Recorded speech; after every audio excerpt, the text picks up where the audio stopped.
मैं दिनेश कुमार आपका हमारे YouTube channel maths from zero to X में स्वागत करता हूं। आज हम बहुपदों का भागफल पढ़ने जा रहे हैं। मान लीजिए कोई बहुपद px है, उसके अंदर हमें भाग देना है p डैश x का। उसके लिए आपको एक चीज़ ध्यान में रखनी पड़ेगी कि भाजक क्या होता है, भाज्य क्या होता है, भागफल क्या होता है, शेषफल क्या होता है। इस उदाहरण की सहायता से आप ये समझ सकते हैं। ये होता है भाजक जिसका हम भाग देते हैं, यह होता है भाज्य जिसके अंदर हम भाग देते हैं, और यह होता है भागफल। इसे हम कई बार यहाँ पर भी लिखते हैं, यानी कि मान लीजिए ये यहाँ पर 2 लिख दिया, ऐसे भी लिखते हैं। तो ये हो गया भागफल। और ये जो यहाँ पर शेष बचता है, यानी कि जो भाजक होता है उससे जो कम होता है, वो ये हो गया भाज्य, नहीं शेषफल हो गया। ये शेषफल हो गया। फिर मान लीजिए ये एक क्वेश्चन है, ये पी एक्स है, 2x² + 3x + 1। इसके अंदर हमें भाग देना है x+2 का। इसके अंदर भाज्य कौन सा होगा, भाजक कौन सा होगा? ये तो होगा भाज्य, क्योंकि इसके अंदर हम भाग दे रहे हैं। यह होगा भाजक, क्योंकि इसका हम भाग दे रहे हैं। तो इसे हम इस प्रकार लिख लेते हैं, 2x² + 3x + 1, ये x+2 हमने यहाँ पर लिख दिया। अब x+2 का हमें भाग देना है, तो हमें ये ध्यान में रखना होगा कि जो x है, यानी कि जो ये वाला बहुपद है, इसका जो अधिकतम घात वाला चर है, यानी कि इसके अंदर x है, तो x को हमें जो इस वाले बहुपद के अधिकतम घात वाले चर के समान बनाना है। इसके अंदर क्या है, 2x², 2x के समान बनाना है x को। तो x को किससे गुणा करेंगे तो 2x² बनेगा। x को गुणा करेंगे हम 2x से। जैसे मान लीजिए ये हम देखते हैं यहाँ पर 2x गुणा x, ये x से x गुणा होगा, क्या हो जाएगा 2x², ये हो जाएगा ना। हमें बनाना क्या है, हमें यही तो बनाना है 2x²। तो हम ये 2x यहाँ पर लिख देते हैं। अब जो 2x है इसको पूरे बहुपद से गुणा करके नीचे लिख देंगे। बहुपद से गुणा करेंगे, यह आ जाएगा 2x²। अब 2 को भी गुणा करेंगे, प्लस प्लस का 2 है, यह आ जाएगा प्लस का 4x।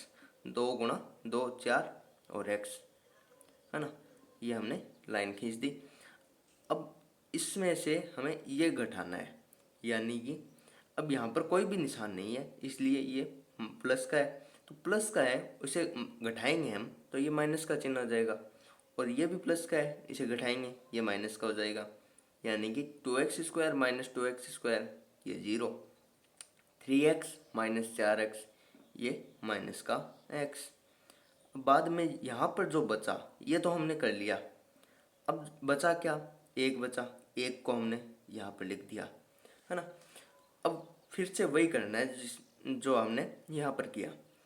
भाई इसको हमें ये बनाना है, -x बनाना है x को। तो x को -x बनाने पर हमें किससे गुणा करना पड़ेगा, हमें गुणा करना पड़ेगा -1 से। -1 से हम गुणा करेंगे तो ये आ जाएगा -x। ये हमने गुणा करके यहाँ पर लिख दिया -x। अब जो -1 है इसको +2 से गुणा करेंगे, +2 से गुणा करके यहाँ पर लिख दिया -2। क्योंकि ये माइनस का है, ये प्लस का है, माइनस प्लस गुणा होते हैं तब माइनस बचता है।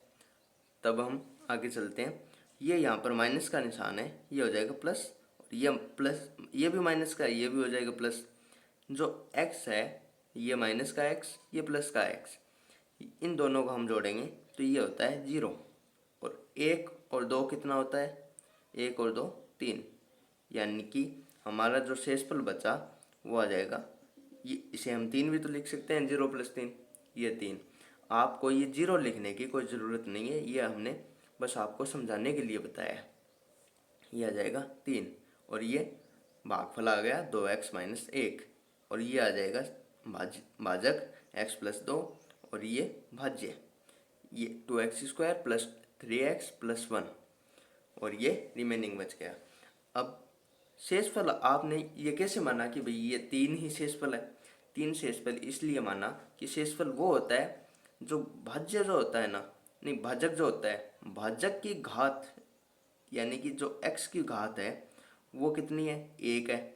इसकी घात से कम हो अगर हो तो ये 3 है, इसकी घात से कम है, तो 3x की घात से कम कैसे है, 3 गुणा x की पावर 0 भी तो लिख सकते हैं अपन इस 3 को, क्योंकि किसी की भी पावर 0 लिखते हैं पर वो 1 हो जाता है, यानी कि ये 3 गुणा 1 बराबर 3, ये भी तो लिख सकते हैं, इसलिए ये शेषफल बच गया।